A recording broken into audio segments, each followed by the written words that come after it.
유라가 소리쳤습니다. 폭우가 쏟아지는 깊은 밤, 며느리 유라가 시어머니 복순을 진흙탕에 밀어 넘어뜨렸습니다. 유라의 손에는 곡괭이가 들려 있었고 발밑에는 반쯤 파헤쳐진 무덤이 있었죠. 복순이 비명을 지르며 다시 일어나려 했지만 유라가 한 번 더 밀었고 복순은 구덩이 속으로 굴러 떨어졌습니다. 대체 무슨 일이 벌어진 걸까요? 사연 시작 전 구독과 좋아요를 눌러주시고 어디서 듣고 계신지 댓글 남겨주시면 그곳으로 행운이 가득할 거예요. 굴착기 엔진이 산등성이를 뒤흔들던 그날, 누더기를 걸친 노인 하나가 무덤 앞에 드러누워 중장비의 길을 막고 있었습니다. 3년 동안 아들의 무덤을 지키며 산짐승처럼 살아온 여자, 복순이었죠. 용역 대장이 복순의 팔을 낚아채며 소리쳤습니다. 할머니 비켜요. 오늘 착공인데 여기서 이러면 곤란하다고요. 복순은 흙투성이 손톱으로 묘비를 움켜쥔 채 놓지 않았고 용역 2명이 양쪽에서 달라붙어 노인의 몸을 질질 끌어내기 시작했습니다. 마른 몸이 자갈밭 위로 쓸려가면서 복순의 등에서 누더기가 찢어졌지만 노인은 손톱이 깨져 피가 나면서도 묘비 쪽으로 기어가려 발버둥쳤거든요. 복순의 입에서 짐승 같은 비명이 터져 나왔습니다. 죽여. 나를 죽여. 내 아들 곁에 묻어달라고. 검은 승용차 뒷좌석에서 재개발 서류를 넘기던 태경의 손이 멈췄죠. 창 너머로 용역들이 노인을 끌어내는 광경이 보였고 비명소리가 닫힌 차창을 뚫고 파고들었습니다. 태경의 머릿속에서 가장 먼저 떠오른 건 연민이 아니었죠. 현장에서 노인이 쓰러지거나 죽기라도 하면 공사 전체가 멈추고 언론에 한 줄이라도 나가는 순간 재개발 인허가까지 흔들릴 판이었으니까요. 태경이 차 문을 열고 내리자 자갈이 구두 밑에서 서걱거렸고 비서가 황급히 우산을 펼쳤지만 태경은 이미 현장을 향해 걸어가고 있었습니다. 태경이 한마디 내뱉자 용역 대장이 머뭇거리며 복순의 팔을 풀어줬습니다. 태경은 무덤 앞에 쭈그려 앉아 복순의 얼굴을 들여다봤는데 파리하게 마른 뺨 위로 핏줄이 실처럼 드러나 있었고 갈라진 입술 사이로 거친 숨소리만 겨우 새어나왔죠.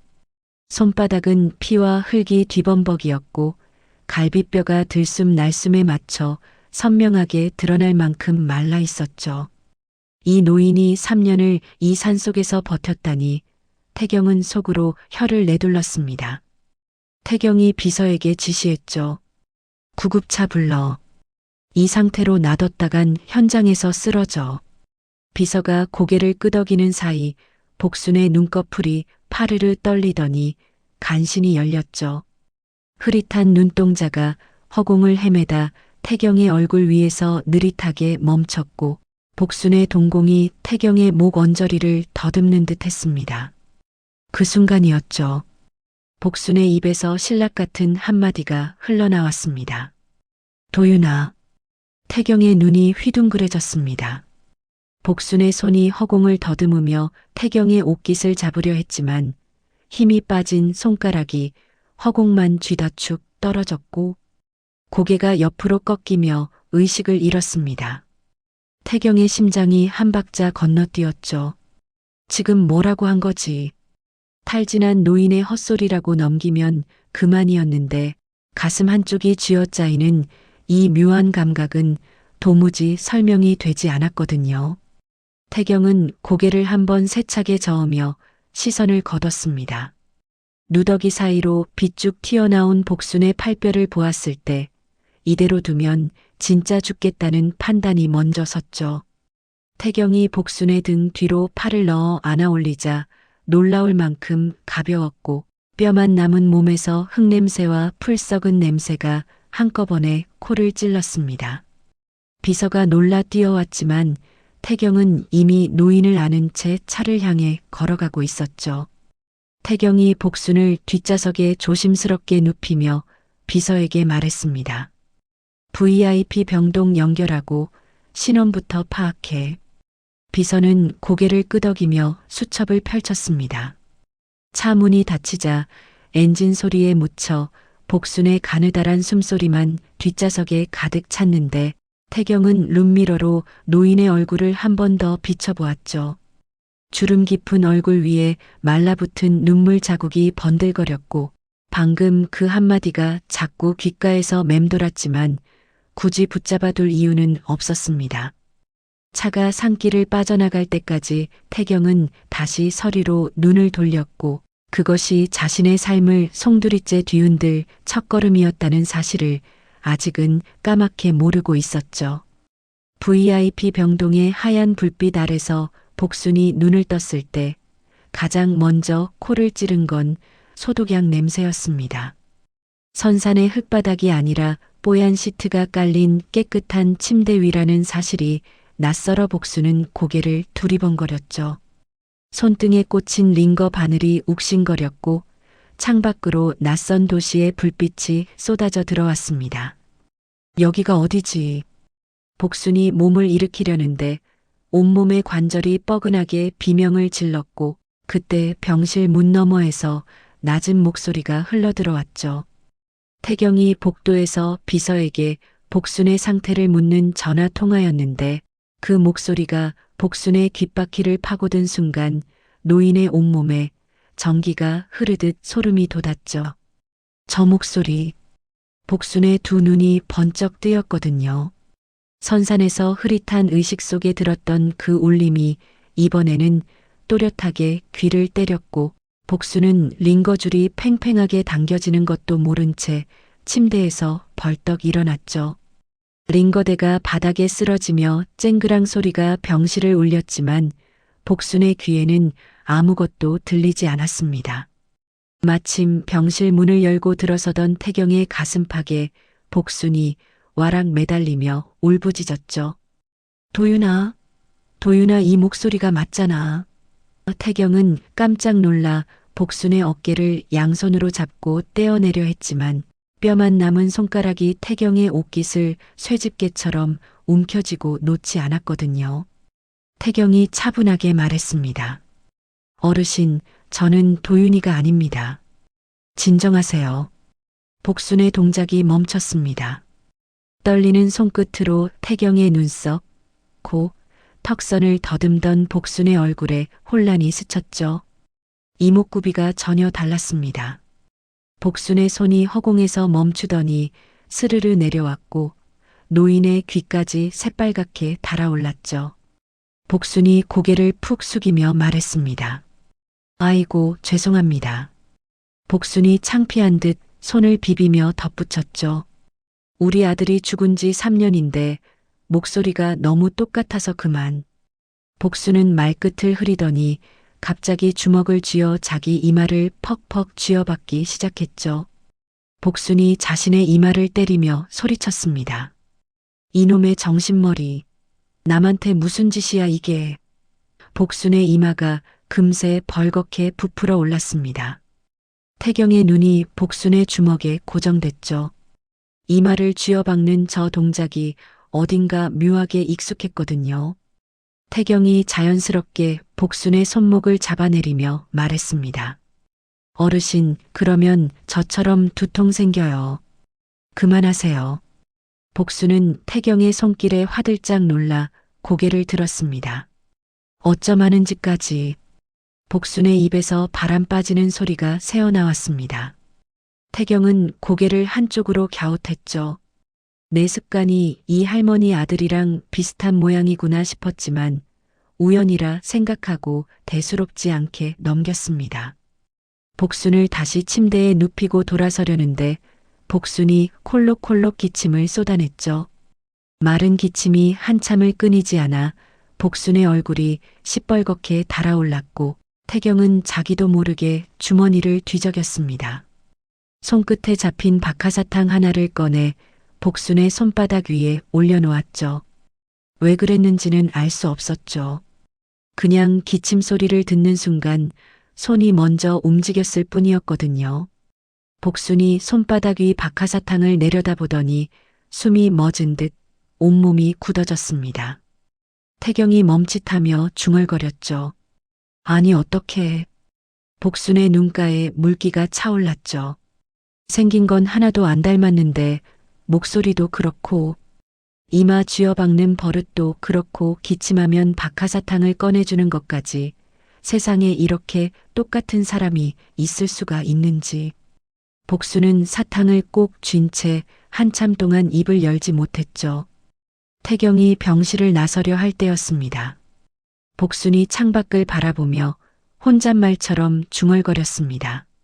그때 내가 소리쳤어야 했는데 아무도 안 믿어줬어.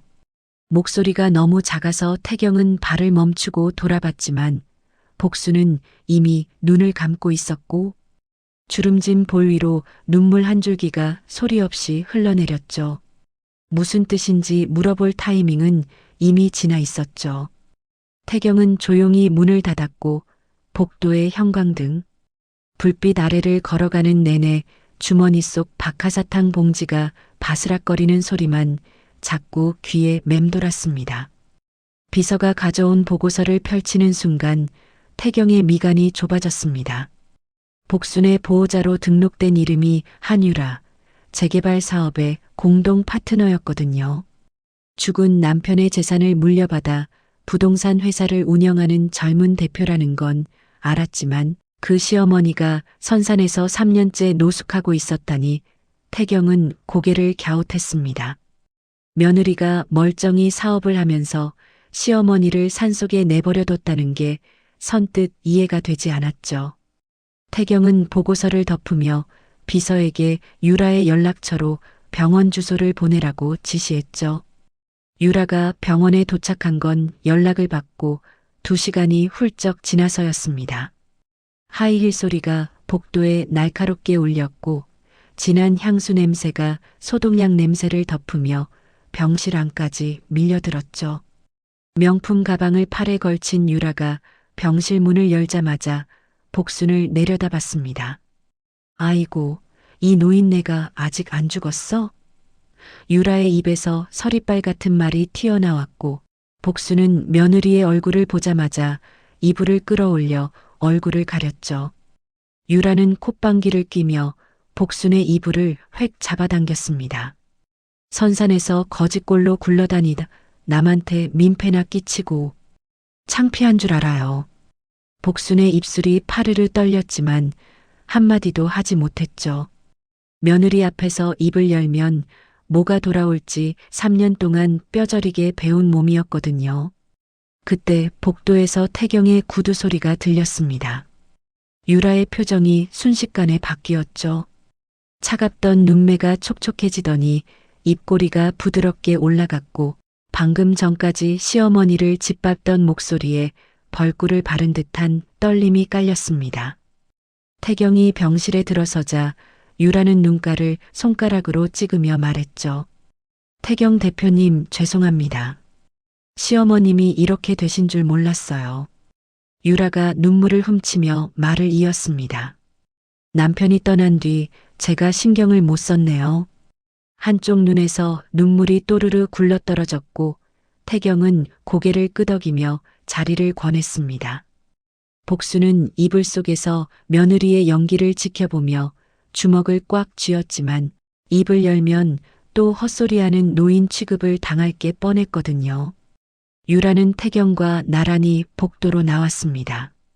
커피 자판기 앞에서 유라가 태경의 얼굴을 올려다보더니 잠깐 숨을 멈췄죠. 태경의 목소리가 죽은 남편과 너무 똑같았고 이마를 쥐어박는 버릇까지 판박이라는 걸 유라도 눈치챘죠. 유라의 눈빛이 달라졌죠. 슬픔이 아니라 뜨거운 탐욕이 번지는 눈이었습니다. 유라가 태경의 팔에 자연스럽게 손을 얹으며 고개를 기울였죠. 대표님, 남편이 떠나고 3년 동안 혼자 버텼거든요. 유라가 태경의 눈을 올려다보며 속삭였습니다. 대표님 목소리를 들으니까 자꾸 흔들려요. 태경은 유라의 손을 슬며시 떼어내며 한 발 물러섰습니다. 며칠 뒤 재개발 회의가 끝난 저녁 유라가 태경을 식사에 초대했죠. 와인잔을 기울이며 유라는 끊임없이 태경의 눈을 들여다봤고 태경이 무심코 이마를 쥐어박으려 하자 유라가 번개처럼 태경의 손목을 잡았죠. 그러지 마세요. 내 사람은 소중하니까 자신을 다치게 하지 마세요. 유라의 목소리가 부드러웠지만 태경의 머릿속에서는 폭탄이 터졌습니다. 관자놀이가 쪼개지듯 아팠고 눈앞이 하얗게 번쩍였죠. 누군가 똑같은 말을 했던 기억이 아득한 곳에서 솟아올랐지만 붙잡으려 할수록 모래처럼 흩어졌죠. 태경이 이마를 감싸쥐고 테이블에 엎어지자 와인잔이 쓰러지며 붉은 액체가 하얀 식탁보 위로 번졌죠. 유라가 놀란 척 태경의 어깨를 부축했지만 태경의 흐려진 눈에 비친 유라의 입꼬리는 미세하게 올라가 있었습니다. 태경은 그걸 볼 여유가 없었죠. 머릿속에서 울리는 그 목소리, 그 말투, 그 손길이 도대체 어디서 온 건지 알 수가 없었거든요. 택시를 타고 돌아가는 내내 태경의 관자놀이는 심장처럼 쿵쿵 뛰었고 차창에 비친 자기 얼굴이 낯선 사람처럼 느껴졌습니다. 이 여자가 대체 누구길래 내 몸이 이렇게 요동치는 건지 태경은 이마를 차창에 기대고 눈을 감았죠. 식탁 위에서 유라가 잡았던 손목이 아직도 뜨거웠고 두통은 새벽이 올 때까지 가시지 않았습니다. 재개발 착공이 코앞으로 다가오면서 태경은 선산의 묘지 이장 서류와 토지 이력을 하나하나 뒤지기 시작했습니다. 수십 기의 무덤을 옮기려면 문중 허락부터 땅 밑에 뭐가 묻혀 있는지까지 전부 확인해야 했거든요. 사무실 책상 위에 쌓인 서류 더미를 넘기던 태경의 손이 한 장에서 멈췄습니다. 3년여 전 강도윤이라는 이름으로 문중 선산의 비석을 전부 새로 세우는 대규모 사초 작업이 진행된 기록이었죠.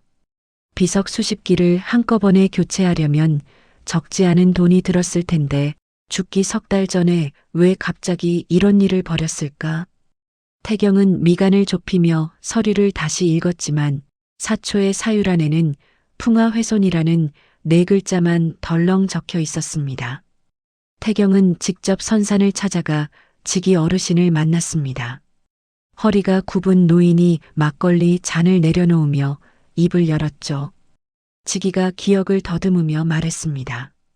도윤이요? 그 양반이 직접 인부를 데려왔지. 직위가 목소리를 낮추며 말을 이었습니다. 비석을 다 갈았는데 이상한 게 있었어. 직위가 고개를 가까이 들이밀며 덧붙였죠. 메인 비석 아래에 묵직한 상자를 하나 묻더라고. 직위는 가문이 보물이라면서 절대 건드리지 말라고 했다고 덧붙였죠. 태경이 상자의 크기를 묻자 직위는 두 손으로 네모를 그리며 답했습니다. 이만한 은색 상자였는데 금속 재질이라 묵직하더라고. 태경은 수첩에 빠르게 메모하며 물었습니다. 그날 도윤 씨 표정이 어땠습니까? 직위의 얼굴에 그림자가 내려앉았죠. 울고 있었어. 인부들 다 돌려보내고 혼자 비석 앞에 꿇어 앉았지. 직위가 잔을 내려놓으며 한숨을 쉬었습니다. 한참을 울더라고. 산짐승도 안 우는 한밤중에 그 양반 울음소리만 산을 울렸어. 그 말을 듣는 순간 태경의 눈에 물기가 차올랐습니다. 코끝이 시큰해지고 턱이 떨리는 걸 느꼈지만 왜 눈물이 나는지 태경 자신도 알 수 없었죠. 한 번도 만난 적 없는 남자의 이야기에 왜 이렇게 가슴이 먹먹한 건지 설명할 길이 없었습니다. 직위가 괜찮으냐고 묻자 태경은 고개를 저으며 자리에서 일어났죠. 차에 올라타 핸들을 잡았지만 손이 미세하게 떨렸고 백미러에 비친 자기 눈이 벌겋게 충혈되어 있었습니다. 울면서 묻었다는 그 남자의 모습이 자꾸 머릿속에 그려졌는데 남의 이야기인데도 가슴이 쥐어짜이듯 아팠거든요. 그날 저녁 태경이 병원에 들렀을 때 복수는 침대 위에 앉아 두 손을 비비며 태경을 기다리고 있었습니다. 태경의 얼굴을 본 복순이 침대에서 미끄러지듯 내려와 태경의 바짓단을 붙잡았죠. 복순의 목소리가 갈라졌습니다. 사장님, 제발 부탁이에요. 우리 아들 무덤만은 건들지 말아줘요. 복순의 눈에서 눈물이 뚝뚝 떨어져 태경의 구두 위로 번졌고 복순이 바짓단을 더 세게 움켜쥐며 말했죠. 그 애가 묻힌 데만은 제발이요. 그게 없으면 내가 살아갈 이유가 없어요. 태경은 한 발 물러서며 난처한 표정을 지었죠. 재개발 사업가 입장에서 특정 무덤만 빼줄 수는 없는 노릇이었거든요. 태경이 복순의 팔을 잡아 침대에 눕히며 말했습니다. 어르신, 일단 누우세요. 밤바람이 차요. 복순은 눈물을 훔치며 고개를 끄덕였고 태경은 돌아서려다 멈칫했습니다. 복순의 이불이 허리까지 내려가 있는 게 눈에 밟혔거든요. 태경은 자기도 모르게 이불 끝을 잡아 복순의 턱 아래까지 끌어올렸고 이불 양쪽을 꼼꼼하게 여미며 어깨를 토닥였습니다. 내가 왜 이러지? 태경은 자기 손을 내려다보며 멈칫했지만 이미 손은 다 하고 난 뒤였죠. 병원을 나서는 태경의 뒤를 누군가 쫓고 있었죠. 유라가 고용한 심부름센터 직원이 주차장 기둥 뒤에서 카메라 셔터를 눌렀고 태경이 선산을 방문한 사실과 지기를 만난 장면이 고스란히 찍혀 유라의 휴대폰으로 전송됐습니다. 유라는 네일 아트가 번쩍이는 손가락으로 사진을 넘기며 눈을 가늘게 떴죠. 이 남자가 왜 선산을 기웃거리는 거지? 하지만 유라가 미처 몰랐던 게 하나 있었죠. 태경은 주차장을 빠져나가며 사이드 미러로 뒤따르는 검은 차를 이미 확인했고 입꼬리를 살짝 올리며 핸들을 꺾었죠. 미행당하는 쪽은 태경이었지만 덫을 놓은 쪽은 태경이었습니다. 복순이 퇴원하던 날 유라는 병원에 코빼기도 비추지 않았습니다.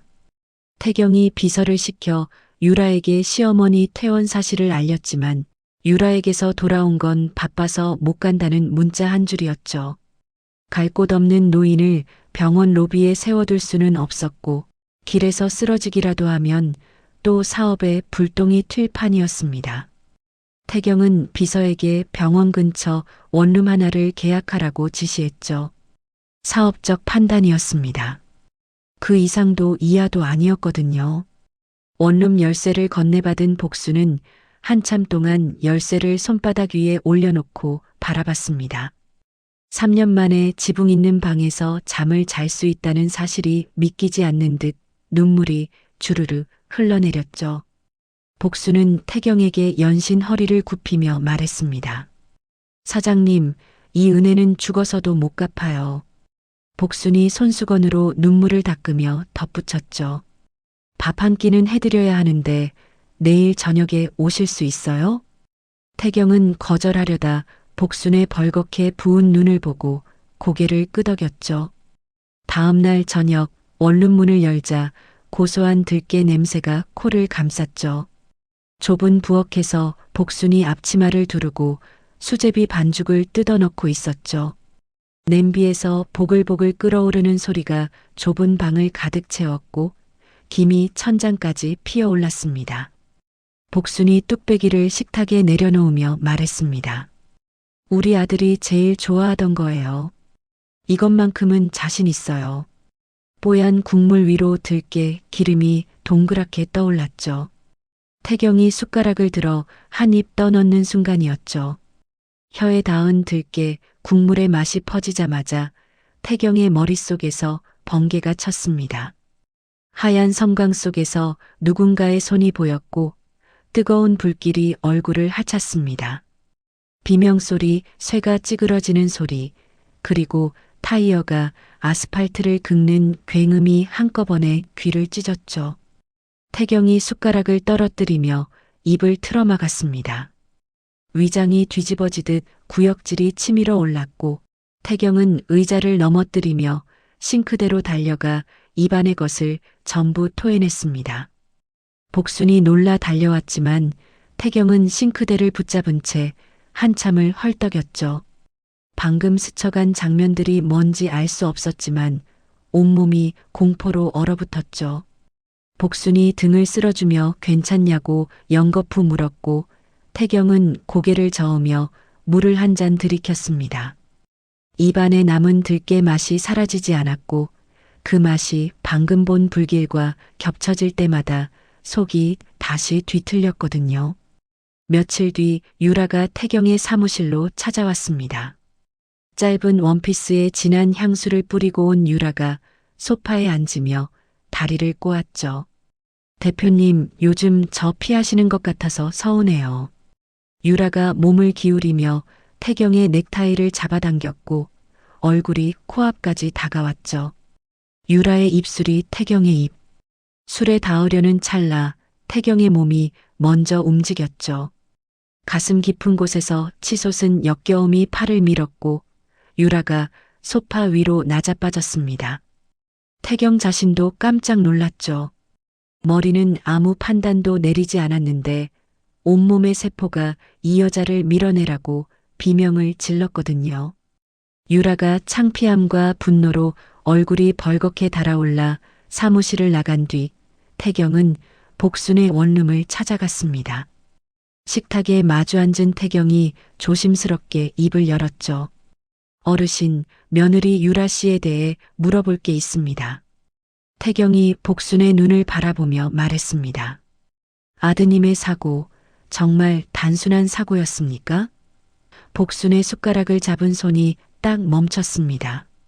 오랫동안 입을 열지 못하던 복순의 눈에서 눈물이 뚝 떨어졌죠. 복순이 떨리는 목소리로 말했습니다. 그때 내가 소리쳤어야 했는데. 복순이 눈물을 닦으며 말을 이었죠. 사고 나기 전날 며느리가 전화하는 걸 엿들었어요. 복순이 주먹을 무릎 위에서 부르르 떨며 말을 이었죠. 남자 목소리랑 통화하면서 브레이크를 어쩌고 하더라고요. 복순의 목소리가 떨렸습니다. 경찰에 말했지만 아무도 안 믿었어요. 복순의 목소리가 떨렸습니다. 치매 걸린 노인네가 헛소리한다고 했죠. 복순의 주먹이 무릎 위에서 부들부들 떨렸습니다. 우리 아들은 사고로 죽은 게 아니에요. 그년이 죽인 거예요. 복순의 목소리가 원룸 안을 꽉 채웠고 태경의 등줄기를 찬물이 타고 내려갔습니다. 식탁 위에 놓인 들깨 수제비에서 아직도 김이 피어오르고 있었지만 두 사람 사이에는 한겨울보다 차가운 침묵만 흘렀죠. 복순의 고백 이후 태경은 사흘 동안 사무실에 틀어박혀 서류만 들여다봤습니다. 브레이크 조작, 내연남, 살인. 복순의 말이 사실이라면 이 재개발 사업의 파트너는 살인자였거든요. 들깨 수제비를 먹던 날 스쳐간 불길의 잔상이 새벽마다 태경을 깨웠고 감정이 아니라 증거가 필요했습니다. 태경은 비서를 불러 짧게 지시했죠. 선산구역 재개발 일정을 전면 보류해. 묘지 이장 동의를 못 받았으니까. 비서가 고개를 갸웃했지만 태경은 더 이상 설명하지 않았죠. 유라에게 통보가 간 건 그날 오후였습니다. 태경이 화상회의를 통해 담담하게 말했죠. 복순 어르신이 묘지 이장을 완강히 거부하고 있습니다. 태경이 서류를 넘기며 말을 이었습니다. 선산구역은 수익성이 안 맞으니 재개발 범위에서 제외하겠습니다. 화면 너머로 유라의 입꼬리가 실룩거렸고 책상 위를 두드리는 손톱 소리가 스피커를 통해 들려왔죠. 유라가 목소리를 한 톤 올리며 따졌습니다. 그 노인네 하나 때문에 수십억짜리 땅을 날리자고요? 태경은 표정 하나 바꾸지 않았습니다. 사업은 감정으로 하는 게 아닙니다. 한 대표. 유라가 화면을 꺼버렸고 태경은 의자에 등을 기대며 입꼬리를 살짝 올렸죠. 물고기가 미끼를 물었다는 확신이 들었거든요. 다음 날 유라가 복순의 원룸 앞에 나타났습니다. 아침 일찍 문을 두드린 유라가 과일 바구니를 내밀며 웃었지만 눈은 웃고 있지 않았죠. 거실에 들어선 유라가 복순의 손목을 잡아 끌며 말했습니다. 어머니, 이장 동의서에 도장만 찍으시면 돼요. 유라가 서류를 꺼내 식탁에 펼치며 덧붙였죠. 좋은 묘지로 옮겨드릴게요. 돈도 넉넉히 드리고요. 복순이 손목을 빼며 고개를 저었죠. 싫어. 우리 아들 무덤은 절대 못 건드려. 유라의 미소가 순식간에 사라졌죠. 유라가 한 발 다가서며 말했습니다. 어머니가 3년 동안 지킨 그 무덤이 뭐가 그렇게 대단해요? 유라가 복순의 눈을 노려보며 쏘아붙였죠. 죽은 사람은 땅속에서 아무것도 모르거든요. 복순이 유라의 얼굴을 똑바로 올려다봤습니다. 주름진 입가가 파르르 떨렸지만 눈만은 흔들리지 않았죠. 복순이 이를 악물며 말했습니다. 느그 같은 년이 모를 뿐이지 죽은 사람은 다 알아. 유라의 얼굴이 불그락 푸르락 달아올랐고 과일 바구니가 바닥에 나뒹굴었습니다. 현관문이 쾅 닫혔죠. 유라는 차에 올라타자마자 전화기를 꺼내 들었죠. 운전석에 앉은 유라의 손가락이 화면 위를 빠르게 훑쳤고 저장된 번호 하나를 눌렀습니다. 유라가 낮은 목소리로 말했죠. 인부 3명만 구해줘. 야간 작업이야. 유라가 잠깐 멈췄다 말을 이었습니다. 장비도 필요해. 날짜는 내가 다시 연락할게. 끄는 뒤 유라는 핸들을 두 손으로 쥐며 중얼거렸죠. 시어머니가 안 비키면 내가 밀면 되지. 사이드미러에 비친 유라의 눈에 서린 건 분노가 아니었습니다. 수십억을 앞에 둔 짐승의 눈이었죠. 그 무렵 태경은 선산을 다시 찾아갔습니다. 카메라 설치를 위해 묘역 주변 나무와 비석의 각도를 확인하던 태경의 발걸음이 느티나무 아래에서 멈췄죠.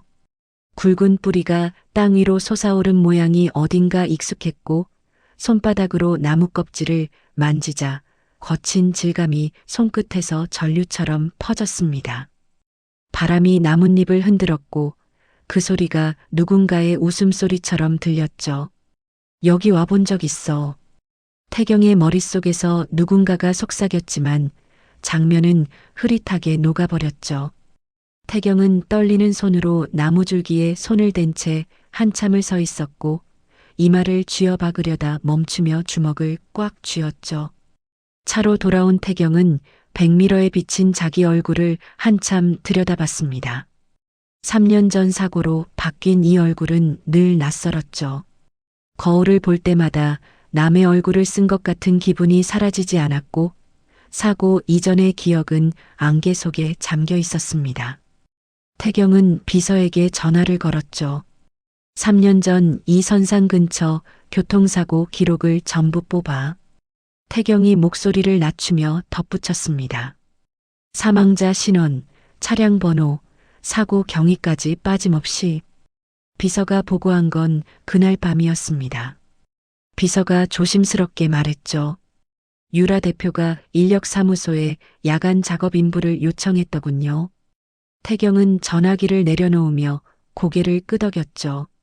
선상 곳곳에 설치해둔 카메라의 적외선 표시등이 어둠 속에서 붉게 깜빡이고 있을 거라는 걸 태경은 알고 있었습니다. 유라가 남편의 무덤을 자기 돈을 들여 파헤치는 그 장면이 한 프레임도 빠짐없이 저장될 것이었거든요. 덫은 이미 놓였고 먹잇감은 제 발로 걸어오고 있었습니다. 그날 밤 하늘이 무너지듯 비가 쏟아졌습니다. 빗줄기가 나뭇잎을 때리는 소리가 총성처럼 산을 울렸고 선산으로 올라가는 흙길은 이미 진흙개울이 되어 있었죠. 유라는 검은 우비를 뒤집어 쓰고 선산 입구에 서 있었습니다. 뒤에는 삽과 곡괭이를 든 인부 3명이 줄지어 섰고 유라가 손전등으로 도윤의 묘비를 가리키며 말했죠. 저거야. 빨리 파. 인부들이 묘비 주변의 잔디를 걷어내자 흙이 빗물에 씻겨 시커먼 진흙탕으로 변했습니다. 곡괭이가 땅을 내리칠 때마다 둔탁한 소리가 산을 울렸고 유라는 우산도 없이 그 광경을 지켜보며 입꼬리를 올렸죠. 그때 어둠 속에서 복순의 비명이 터져 나왔습니다. 안 돼. 잠결에 선산 쪽에서 들려오는 쇳소리를 듣고 원룸에서 뛰쳐나온 복순이 비를 맞으며 묘역으로 달려왔습니다. 슬리퍼가 진흙에 빠져 맨발이 됐지만 멈추지 않았거든요. 복순은 반쯤 파헤쳐진 구덩이에 몸을 던지며 두 팔을 벌렸죠. 무릎까지 차오른 흙물 속에서 복순의 하얀 머리카락이 빗물에 젖어 얼굴에 달라붙었습니다. 복순이 있는 힘껏 소리쳤죠. 우리 아들 무덤에 손대지 마. 인부들이 멈칫했지만 유라가 달려들며 소리쳤습니다. 비켜, 이 노인네야. 여기 내 남편 무덤이잖아. 유라가 복순의 어깨를 밀었고 복순이 진흙탕에 엎어지며 얼굴이 흙투성이가 됐죠.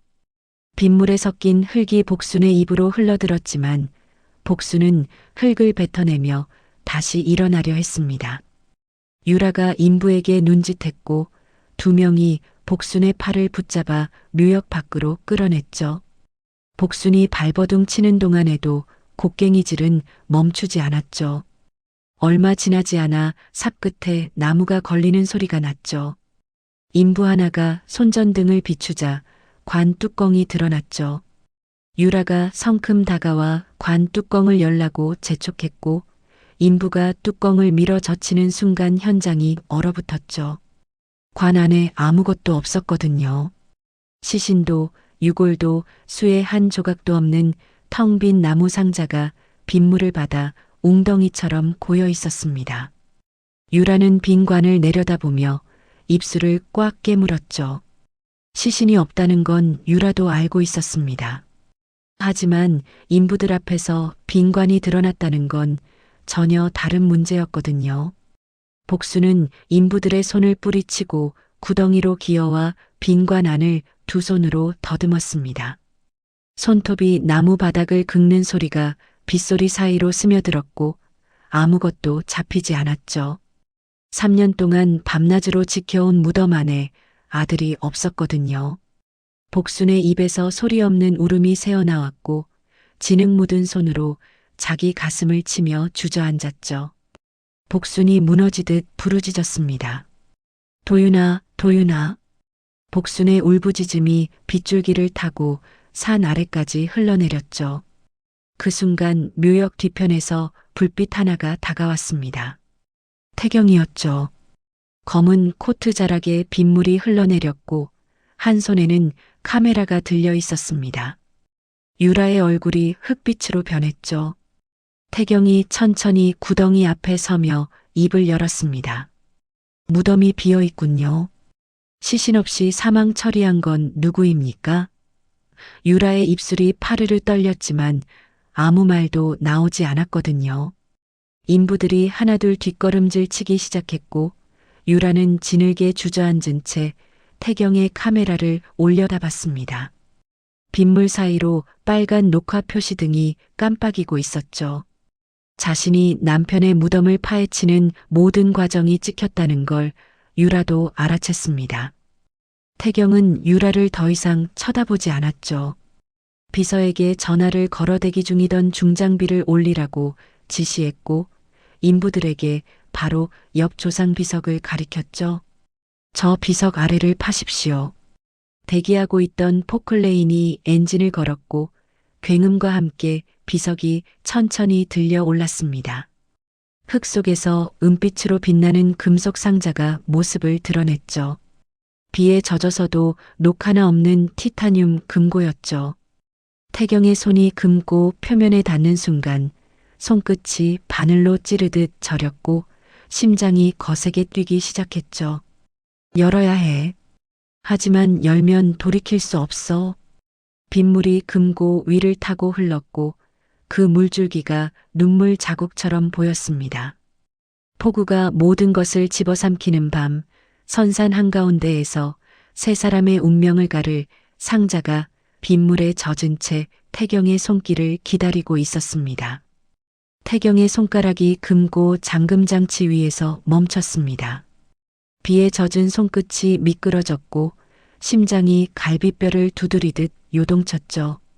비밀번호를 아는 사람은 이 세상에 강도윤뿐이었습니다. 유라가 뒤에서 뭘 꾸물거려요? 라고 소리쳤지만 태경의 귀에는 빗소리밖에 들리지 않았거든요. 태경은 자기도 모르게 손가락을 움직였죠. 머리가 아니라 손이 번호를 기억하고 있었습니다. 6자리를 누르자 잠금 장치가 찰칵 소리를 내며 풀렸고 태경의 숨이 멎었죠. 유라는 태경 뒤에서 금고를 뚫어지게 노려보았고 복수는 묘역 가장자리에 주저앉은 채 두 손을 모아 기도하듯 떨고 있었습니다. 금고 뚜껑을 열자 방수 처리된 검은 파우치가 보였습니다. 파우치 안에는 서류 봉투 하나와 투명 케이스에 담긴 작은 칩이 들어 있었죠.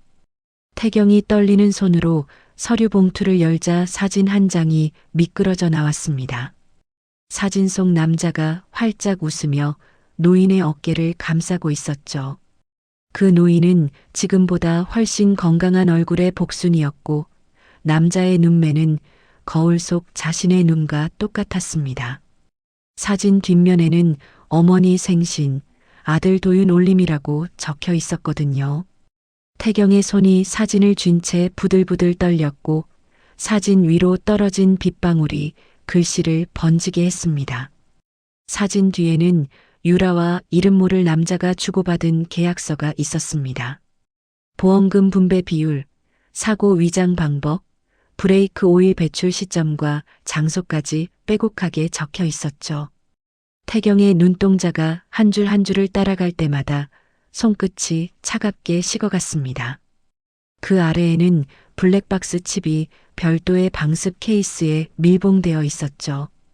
케이스 위에 검은 유성펜으로 날짜와 메모가 적혀 있었는데 태경의 눈이 글씨에 꽂혔습니다. 그 글씨체를 알고 있었거든요. 자기 손으로 쓴 글씨였습니다. 매일 사무실에서 수첩에 적던 그 필체, 오른쪽으로 살짝 기울어지는 그 버릇까지 똑같았죠. 이걸 쓴 사람이 나라고? 태경의 머릿속에서 댐이 무너졌죠. 복순이 끓여준 들깨 수제비의 고소한 냄새가 코끝을 스쳤고 병실에서 건넨 박하사탕의 시원한 맛이 혀 위에 번졌습니다. 이불을 여며주던 손끝의 감촉, 느티나무 아래에서 느꼈던 전류, 그리고 백미러, 속 낯선 얼굴까지 한꺼번에 소용돌이쳤죠. 흩어져 있던 파편들이 하나의 그림으로 맞춰지자 태경의 눈에서 뜨거운 것이 쏟아졌죠. 빗물인지 눈물인지 구분할 수 없었거든요. 하지만 가슴속에서 치밀어 오르는 감정만은 분명했습니다. 나는 강도윤이다. 이 여자가 나를 죽이려 했고 어머니를 버렸다. 태경의 주먹이 진흙 위에서 부르르 떨렸죠. 3년 동안 자신이 누군지도 모른 채 살았던 시간이 주마등처럼 스쳐갔고 빗속에서 무덤을 지키던 복순의 모습이 가슴을 찢었습니다. 태경이 무릎을 꿇은 채 사진을 가슴에 끌어안았을 때 유라가 달려들었죠. 그거 내놔. 유라가 달려와 금고 안서류를 움켜쥐려 했고 태경의 손에서 계약서를 낚아채는데 성공했습니다. 유라가 계약서를 입에 쑤셔 넣으려는 찰나 복순이 옆에서 달려와 유라의 팔을 두 손으로 붙잡았죠. 이건 우리 아들 거야. 내놔.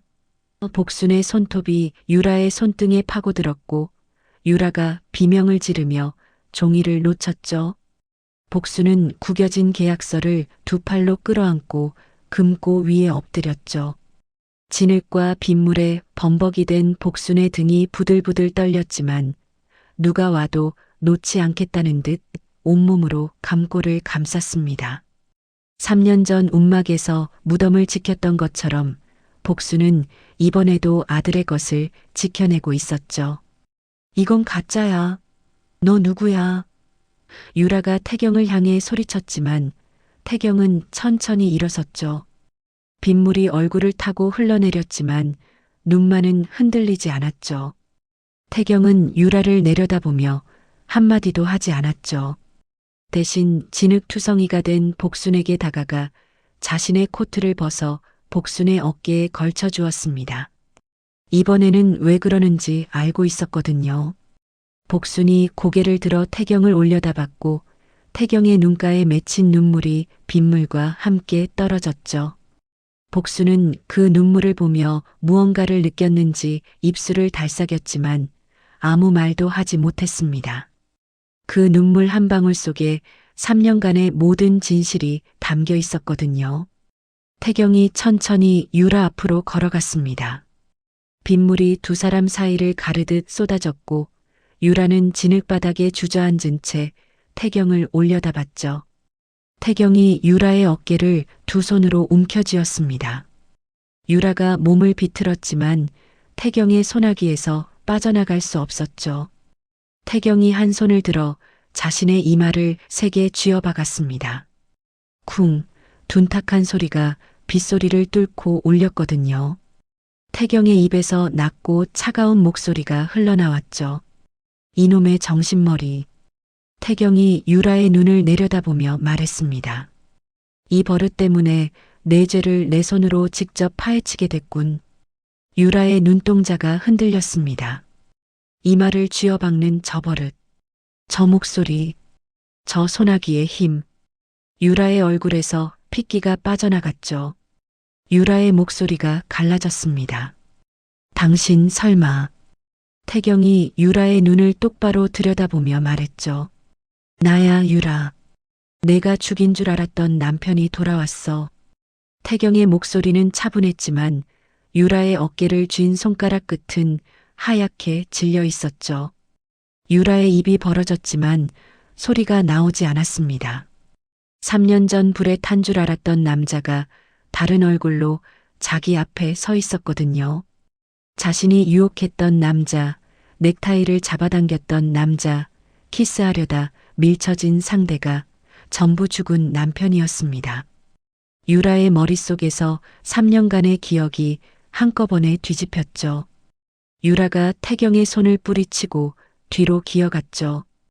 유라가 진흙탕 위를 네 발로 기어다니며 중얼거렸습니다. 아니야, 거짓말이야. 목소리는 점점 작아져 결국 중얼거림이 됐습니다. 비에 젖은 머리카락이 얼굴을 덮었고 유라의 손톱 사이로 진흙이 파고들었지만 유라는 느끼지 못했죠. 태경은 한 걸음도 쫓아가지 않았습니다. 쫓아갈 필요가 없었거든요. 유라는 이미 자기 안에서부터 무너지고 있었죠. 그때 복순이 금고 위에서 몸을 일으켰습니다. 진흙에 범벅된 얼굴로 태경을 올려다보며 복순이 떨리는 목소리로 물었죠. 사장님, 지금 뭐라고 한 거예요? 도윤이라고 했어요? 태경이 복순 앞에 무릎을 꿇었습니다. 빗물이 두 사람의 어깨 위로 쏟아졌고 태경이 복순의 진흙 묻은 손을 잡았죠. 어머니, 한마디였습니다. 복순의 눈이 휘둥그레졌고 입술이 파르르 떨렸죠. 복순이 떨리는 두 손을 들어 태경의 얼굴을 더듬기 시작했죠. 코, 이마, 턱선, 광대뼈. 하나도 같은 데가 없었습니다. 손가락 끝으로 눈매를 쓸어내리고 콧등을 짚고 입꼬리를 따라갔지만 기억 속 아들의 윤곽은 어디에도 없었죠. 하지만 복순의 손가락이 태경의 이마 한쪽에 닿았을 때 멈췄습니다. 쥐어박아서 생긴 작은 혹이 손끝에 잡혔거든요. 복순의 눈에서 눈물이 터졌죠. 도윤아. 복순이 태경의 목을 끌어안았고 진흙과 빗물에 젖은 두 사람이 폭우 속에서 한 덩어리가 됐습니다. 복순이 태경의 등을 두드리며 오열했죠. 어디 갔다 이제 와, 이 못된 놈아. 복순의 주먹에는 힘이 하나도 없었죠. 복순의 울음소리가 선산을 가득 채웠고 3년 동안 허물을 지키며 삼켰던 울음이 한꺼번에 터져 나왔거든요. 태경도 복순의 등을 감싸 안은 채 소리 없이 울었습니다. 바뀐 얼굴 위로 흐르는 눈물만이 아들이라는 증거였죠. 그 순간 묘역 입구에서 불빛들이 쏟아졌습니다. 경찰차 서너 대가 비탈길을 올라왔고 잠복해 있던 형사들이 우산도 없이 뛰어왔죠. 태경이 사전에 경찰에 제보해 둔 것이었죠. 형사가 유라의 팔을 잡아 올리며 말했습니다. 한유라 씨, 살인미수 및 재산 은닉 혐의로 긴급 체포합니다. 유라는 이미 초점 잃은 눈으로 진흙바닥만 바라보고 있었죠. 수갑이 채워지는 찰칵 소리가 빗소리 사이로 또렷하게 울렸습니다. 유라가 경찰차로 끌려가면서 고개를 돌려 태경을 봤죠. 태경은 복순을 아는 채 유라를 바라보고 있었고 그 눈에는 분노도 쾌감도 없었죠. 3년이라는 시간이 빚어낸 피로만이 고여 있었거든요. 비는 여전히 쏟아졌지만 태경의 품에 안긴 복순의 울음소리는 점점 잦아들었습니다. 복순이 태경의 가슴팍에 얼굴을 묻은 채 중얼거렸죠. 이 심장 소리는 틀림없네. 우리 도윤이 심장 소리야. 태경은 대답 대신 복순을 더 꽉 안았습니다. 재판은 석 달 만에 끝났습니다. 유라는 살인미수와 보험금 사기, 재산 은닉 혐의로 징역 15년을 선고받았죠.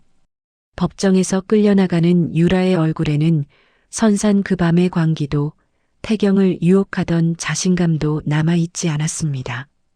교도소 안에서 유라는 자신이 버렸던 시어머니와 똑같은 처지가 됐거든요. 아무도 면회를 오지 않았고 아무도 이름을 불러주지 않았습니다. 독방 안에서 유라는 벽에 머리를 기댄 채 중얼거렸죠. 그때 왜 그랬을까? 하지만 대답해줄 사람은 아무도 없었습니다. 그 사이 태경은 복순을 데리고 병원을 찾았죠. 3년간 움막 생활로 망가진 복순의 눈을 고치기 위해서였죠. 수술 전날 밤 병실에서 복순이 태경의 손을 잡으며 물었죠. 도윤아, 넌 어떻게 살아온 거니? 병실 창밖으로 서울의 야경이 반짝였지만 두 사람은 서로만 바라보고 있었습니다. 태경은 한참을 말없이 어머니의 손등을 쓸다듬다가 입을 열었죠. 유라가 음료에 독을 탄 걸 봤을 때 알았어요. 태경의 목소리가 낮아졌습니다. 그 여자가 저를 죽이려 한다는 걸. 복순의 손이 떨렸습니다. 태경이 말을 이었죠. 사초 작업을 핑계로 증거를 묻었어요. 태경이 복순의 손을 꽉 쥐며 덧붙였습니다. 해외에 비상 자금하고 신분을 만들어뒀고 병원도 미리 잡아놨어요. 복순이 물었죠. 그러면 사고가 날 줄 알았던 거야? 태경이 고개를 끄덕였습니다. 사고 당하고 전신 화상으로 실려갔어요. 태경이 잠깐 말을 멈췄다 말했습니다. 제가 짜둔 대로 해외 병원으로 옮겨졌죠. 복순이 태경의 손을 꽉 쥐었죠. 태경이 복순의 눈을 바라보며 말했습니다. 얼굴을 다시 만들었지만 기억이 안 돌아왔어요. 태경의 눈가가 붉어졌죠. 제가 누군지도 몰랐어요. 태경이 고개를 숙이며 말을 이었습니다. 몸이 기억하는 대로 살다 보니 여기까지 왔습니다. 태경의 눈가가 붉어졌죠. 어머니를 두고 간 게 아니에요. 돌아올 수가 없었어요. 복순의 눈에서 눈물이 주르르 흘러내렸지만 입가에는 미소가 번졌습니다. 복순이 태경의 손을 자기 볼에 가져다 대며 말했죠. 살아만 있으면 됐어. 그것만으로 됐어. 태경의 손바닥에 복순의 눈물이 고였고 둘 다 한동안 아무 말 없이 서로의 온기만 느꼈죠. 다음 날 수술이 끝나고 복순의 눈에서 거즈가 풀렸죠. 흐릿하던 세상이 서서히 윤곽을 잡아갔고 복순의 눈앞에 낯선 남자의 얼굴이 들어왔습니다. 복순은 떨리는 손을 들어 태경의 볼을 만졌죠. 코도 다르고 턱도 다르고 이마의 생김새도 달랐죠. 하지만 눈을 들여다보는 순간 복순의 손이 멈췄거든요. 복순이 태경의 눈을 들여다보며 말했습니다. 이 눈은 못 바꾸는구나. 복순이 태경의 얼굴을 두 손으로 감싸며 말했죠. 얼굴은 달라도 내 아들 도윤이가 맞다. 복순이 오열했고 태경도 어머니의 손 위에 자기 손을 겹치며 눈물을 흘렸죠. 3년을 기다린 어머니와 3년을 잃어버린 아들이 비로소 서로의 눈을 보며 웃었죠. 봄이 왔습니다. 태경과 복수는 나란히 선산에 올랐죠. 산길에는 진달래가 피어 있었고 3개월 전 폭우에 패인 흙길은 새 풀로 덮여 있었습니다. 복순이 3년간 살았던 움막 앞에 섰을 때 복순이 먼저 비닐 지붕을 잡아당겼죠. 태경이 옆에서 나무 기둥을 빼냈고 모자가 함께한 조각씩 허물었죠.